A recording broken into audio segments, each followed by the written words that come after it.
It's my sermon. I needed a break.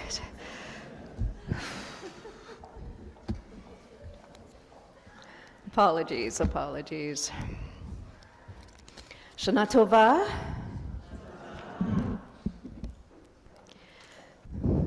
The great shofar will be sounded, and the still small voice will be heard. This verse is from Unatana Tokef, a prayer that we'll be saying these high holy days.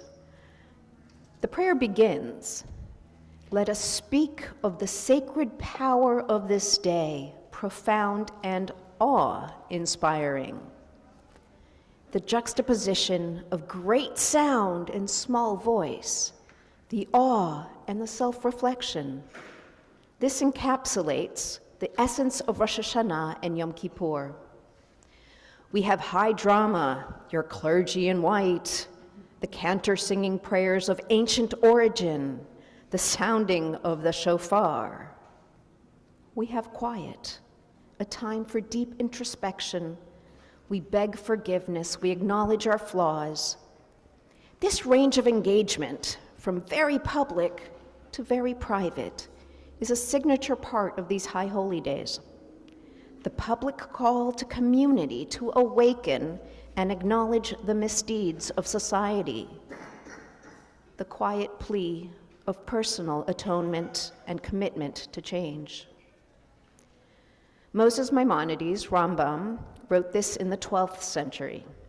He said, "The shofar exclaims, 'Wake up from your slumber. Examine your deeds and turn in repentance, remembering your Creator. You sleepers who forget the truth while caught up in the fads and follies of your time, frittering away your years in vanity and emptiness, which cannot help. Take a good look at yourselves. Improve your ways. Let everyone abandon their bad deeds and their wicked thoughts.'" This year it feels like we hardly need the sound of the shofar to make a great noise clamoring for our attention. You just need to open up a newspaper, log in to social media, Google something. It doesn't really matter. This is true every day, this big noise that comes around us. But the day that rocked me to my core was September 11th. It was the 24th anniversary of 9/11, a memory that for many of us is still raw and painful. We were reeling from yet another school shooting and the death of Charlie Kirk.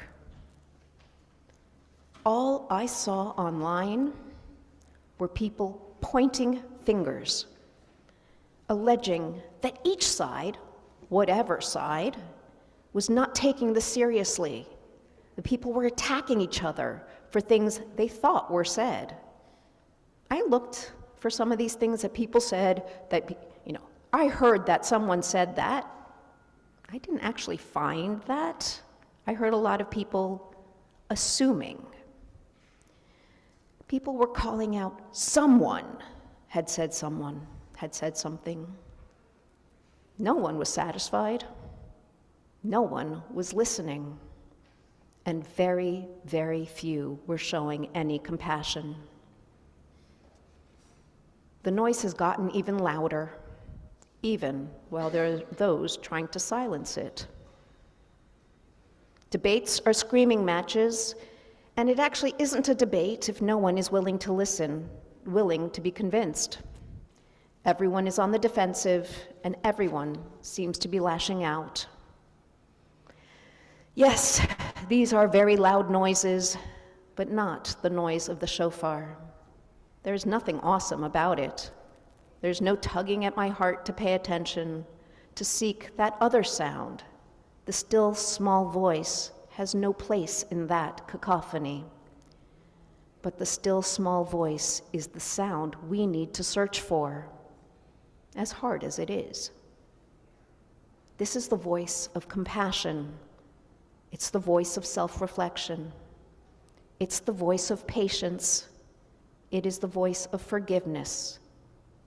How hard it is to hear this voice.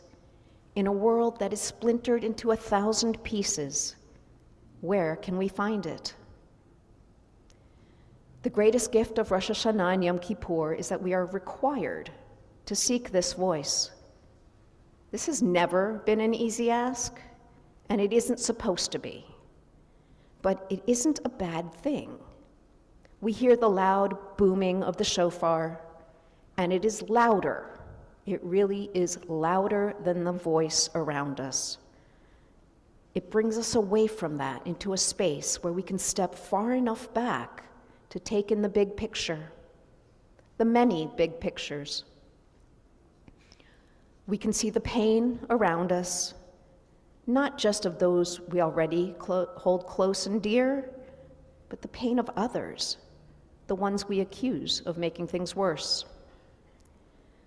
We see the fear that binds us and the fear that binds them.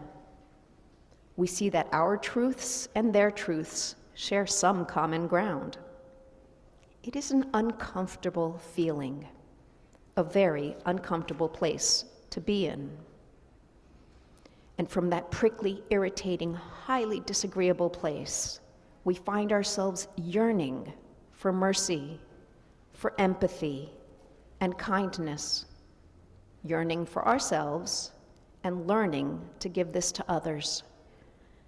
None of us are saintly enough, I think, to extend this to all people all the time, and that's okay. Some injuries are too deep to heal. Some hurts can bear no salve, but not all of them and not all of the time. These high holy days, these days of awe, are an opportunity to reset, a chance to let some air and light into the dark recesses of our anger and pain-filled lives. That deafening noise that is not awesome might be toned down for a little bit, and hopefully just long enough for the sound of the shofar to remind us of what is wondrous in this world, the truly inspiring, and just maybe we can hear the still small voice that guides us and gives us strength to fight the good fight and the courage to have compassion. Shana Tova.